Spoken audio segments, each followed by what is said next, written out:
Dictation शुरू होगी 3 second बाद। महोदय, आपने जिस उत्साह के साथ मेरा स्वागत किया है उसके लिए मैं आपको धन्यवाद देना चाहता हूँ। आपने ठीक ही कहा है कि मेरा यहाँ आना पहली बार नहीं है। मुझे जहाँ तक स्मरण है यह 5वां समय है जब मैं आपके इस सुंदर प्रदेश में आया हूँ। पहल जब 1922 में यहाँ आया था वह एक समय था और आज एक दूसरा ही समय है। उस समय मुझे यहाँ इसलिए आना पड़ा था कि देश के सारे बड़े बड़े नेता जेल में बंद थे। महात्मा गांधी जी भी जेल में थे और प्राय यहाँ के भी नेता जेल में थे। दुर्भाग्यवश या सौभाग्यवश किसी प्रकार मैं बाहर रह गया था और जब मुझे यह समाचार मिला कि इस प्रदेश में विशेषकर सरकार की ओर से बड़ी सख्ती हो रही है तो मैंने सोचा कि यहाँ आना आवश्यक है।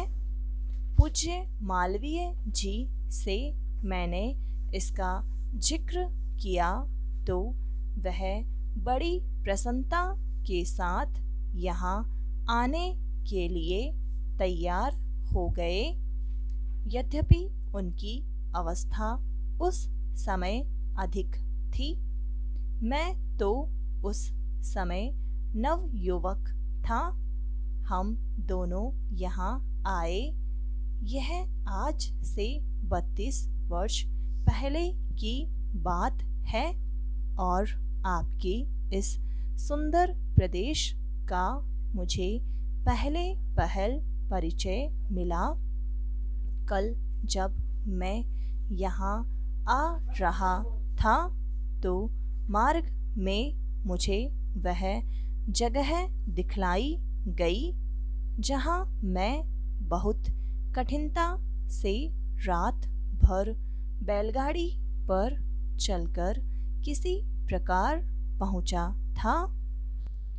अब तो यहाँ पर कुछ कुछ अच्छी सड़कें भी बन गई हैं और कल मैं यहाँ कई मील दूर से मोटर गाड़ी पर चलकर पहुँचा पर उन दिनों यहाँ पहुँचने का साधन केवल बैलगाड़ी थी और मुझे बैलगाड़ी से घनघोर जंगलों में यहाँ के 3-4 स्वयंसेवकों के साथ जाना पड़ा था। जब मैं उन दिनों की तुलना आज से करता हूँ तो मालूम होता है कि इन कुछ वर्षों में कितना अंतर पड़ गया है। जो काम महात्मा गांधी जी ने स्वराज्य का देश को स्वतंत्र करने का आरंभ किया था वह काम देश के सौभाग्य महात्मा गांधी की तपस्या और सब लोगों के परिश्रम तथा त्याग से सफल हुआ।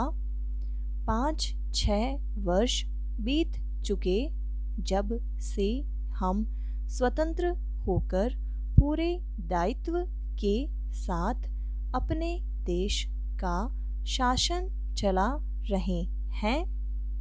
आज भारतवर्ष में ऐसा कोई स्थान नहीं है जहाँ के लोग अपना शासन स्वयं न चला रहे हों। महोदय, हमारा जो संविधान तैयार हुआ है उसमें भी इस बात का प्रयास किया गया है कि देश में लोकतंत्र पूरी तरह से लागू किया जाए और जनता को लोकतंत्र की सारी सुख सुविधा मिल सके। सबसे पहले मैं आपको इस बात के लिए धन्यवाद देना चाहता हूँ कि आपने मुझे इस सम्मेलन में कुछ कहने का अवसर दिया है। आपके सामने जो विषय आएंगे वे इतने महत्व के हैं कि प्रत्येक हिंदुस्तानी, चाहे वह किसी भी काम में लगा हो, उन पर कुछ न कुछ ध्यान अवश्य देता होगा। यह एक मानी हुई बात है कि बच्चा जैसा तैयार किया जाता है वह बड़ा होने पर वैसा ही निकलता है।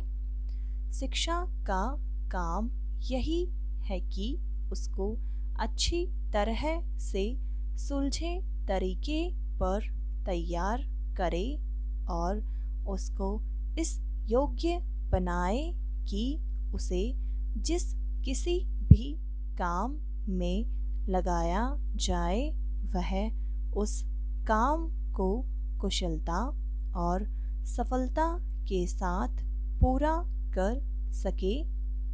हमारे देश में जो शिक्षा पद्धति अभी तक जारी है वह नई नहीं है, बल्कि यदि मैं यह कहूँ कि वह 125 वर्ष पुरानी है तो गलत नहीं होगा। 125 वर्ष पहले जिस उद्देश्य को सामने रखकर यह शिक्षा पद्धति जारी की गई थी वह उद्देश्य अब नहीं रहा, पर शिक्षा पद्धति अब तक लगभग वही है। मैं मानता हूँ कि इस बात का प्रयत्न किया जा रहा है कि उसमें परिवर्तन किया जाए जिससे हमें अपनी आवश्यकताओं की पूर्ति में सहायता मिल सके। जहाँ तक मुझे मालूम है इस काम में अभी तक हम सफल नहीं हुए हैं। मैं तो शायद यह भी कह सकता हूँ कि उस शिक्षा पद्धति को बदलने में जो प्रयास किया जाना चाहिए था वह अभी तक नहीं किया गया है। इस देश में या सभी देशों में शिक्षा के 3 भाग होते हैं। एक तो वह जिसमें छोटे छोटे बच्चों को शिक्षा दी जाती है, दूसरा वह जिसमें युवावस्था के पहले बड़े होने तक और तीसरा वह जिसमें युवावस्था के विद्यार्थियों को शिक्षा दी जाती है। इन तीनों भागों की शिक्षा पद्धतियाँ अलग अलग हैं, परंतु वे एक दूसरे से मिलती जुलती होती हैं और एक से दूसरे में जाने में कोई कठिनाई नहीं होनी चाहिए। इसलिए यदि हम अपने देश की शिक्षा में सुधार चाहते हैं तो सबसे अधिक आवश्यक यह है कि सर्वप्रथम प्राथमिक शिक्षा में, उसके बाद माध्यमिक शिक्षा और फिर विश्वविद्यालय शिक्षा में सुधार किया जाना चाहिए। समाप्त।